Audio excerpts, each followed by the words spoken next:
Hey everyone, how we doing today? This is James Sweeney, aka SplitSuit. Welcome back to another video. And as part of the Ask SplitSuit a Question series, a bunch of people asked hand history questions, and today's question comes from Eugene. And Eugene just wants me to review this hand played with pocket nines in a live game. So let's check it out. Okay, so this hand was played at 2-5. There's a limp. Here decides to limp behind. And I would say this is my first issue with the hand. I really would prefer the hero be the one raising here. Just raise here something like 30 bucks and go forward from there. You can raise a little bit larger if you want to, but isolate seat 5. Fight for the button and go from there. Don't limp and try to create a million-way limped pot. Your hand is way too strong to require that. You know, if you have something like pocket 3s, I'm not going to fault you for limping behind. But when you have something as strong as pocket 9s, I think you really want to be in here playing aggressive and taking control of the hand. As played, there's a raise to 25, a call, and hero decides to call as well. And villain in this hand, who's the button, is described as a relatively solid regular who doesn't get aggro too often without a real hand.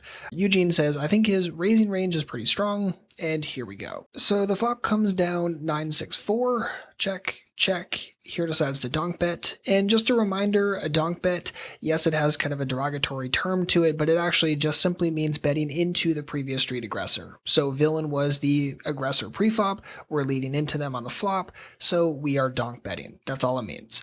So in this exact situation, should we donk or should we check? And I would actually much prefer to check in this situation as opposed to donk. Now, there's a couple different factors here.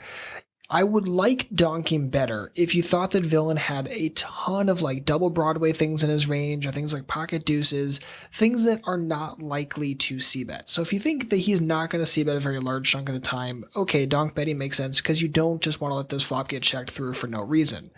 Now, one quick thing is because Eugene said that he thought his preflop raising range was pretty strong, I think that's going to include a lot more things like overpairs, and obviously that makes me more likely to want to check here, induce a bet from villain, maybe a call or two from C2 or C5, and then you have a really big pop brewing quickly, as opposed to donking where you kind of take away that c-bet option, and you also take away the option where it can go bet, call, we check raise, right? Because if we bet and villain decides to raise something like pocket jack, well, now we're in a situation where C2 and C5 almost always go away. So keep that kind of stuff in mind. This is the power of relative position and thinking about what's realistically going to happen whether you check or bet yourself. So in this exact situation, villain calls, get a call from C2, C5 goes away, go 3-way to it.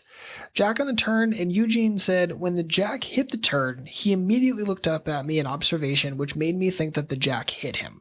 So obviously he's referring to villain in this situation, and because of that, I'm totally okay with hero's bet here. But how could the jack have hit him, right? Is the jack getting hit with pocket jacks, which obviously buries us, or is it hit with something like ace jack, maybe it's ace jack of spades exactly, or king jack of spades, that sort of thing, just because I don't think villain's likely to naked float king jack offsuit on the flop for some reason. Unless you have some very, very specific read on him, I would not think that that's the case.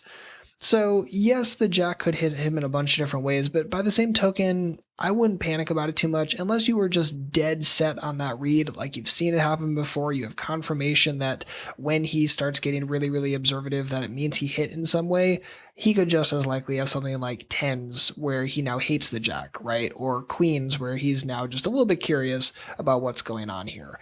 So I wouldn't necessarily say that he has to have like a monster on the jack just because he started observing. Again, that could kind of just be like a false read. So as played, we end up getting called by villain and deuce of spades on the river, and hero decides to punch it for 275. So in this situation, it's good to do at least a little bit of hand reading here. So one of the things I always like to start by doing is counting kind of worst case combos. So worst case combos in this situation are going to be spades, of course, and of course pocket jacks. So in this spot, if we think that villain was only raising really strong stuff pre-flop, that means he's probably not going to be showing up here with like ace-5 of spades, right? That's just not the kind of spade combo we have to be worried about. We're more in the top left quadrant of hands. So we're talking like ace-king, ace-queen, ace-jack, ace-10, king-queen, king-jack, and that's probably about it, all in spades, of course. So we're talking like 7 combos of nuttish spade combos, 3 of pocket jacks, but I don't think he just calls pocket jacks in the turn. Once the turn starts going into very, very draw heavy with 2 flush draws present plus straight draws present, I think he's going to raise there. So I'm going to just kind of delete pocket jacks from the range, and again, talk about 7 combos of spades. Then I just compare that to the other stuff. And if I think that queens, kings, and aces are all fully in his range, then we're talking about 18 combos of those. Compared to 7 combos of nut flushes or strong flushes, I really don't care. I just punch it in and hope to get called. And even if we're in a situation where, say, he only has half of queens plus, thinking maybe he raises on the flop some chunk of the time or raises on the turn some chunk of the time with some of them, we're still in a situation where there's plenty enough of second best combos that can and will call compared to the nuttish combos that crush us. So in this exact situation, I really like Hero's Smash. Unfortunately, we end up running into spades, and it is what it is. But my point being is that a lot of players panic solely because a flush draw or straight draw fills up and don't really think about how many combos of really, really strong hands are in that range and what density of that range those strong combos make up, right? I think this shove on the river is totally good, fine, and valid. And yes, we're going to lose it some chunk of the time when he ends up waking up with a flush, but it doesn't mean that I want to just stop betting those rivers altogether just because there are some flushes in that range. So Eugene, thanks for the great hand, and hopefully this helps you the next time you find yourself in a similar situation. And if you or anyone else has a poker-related hand or question, feel free to send it to me directly at splitsuit.com/send. Leave any hand or comment in my Dropbox right there, and I'll add it to my list and hopefully get to it as soon as I can. If you have any comments or questions, please don't hesitate to let me know. Otherwise, good luck out there, and happy grinding.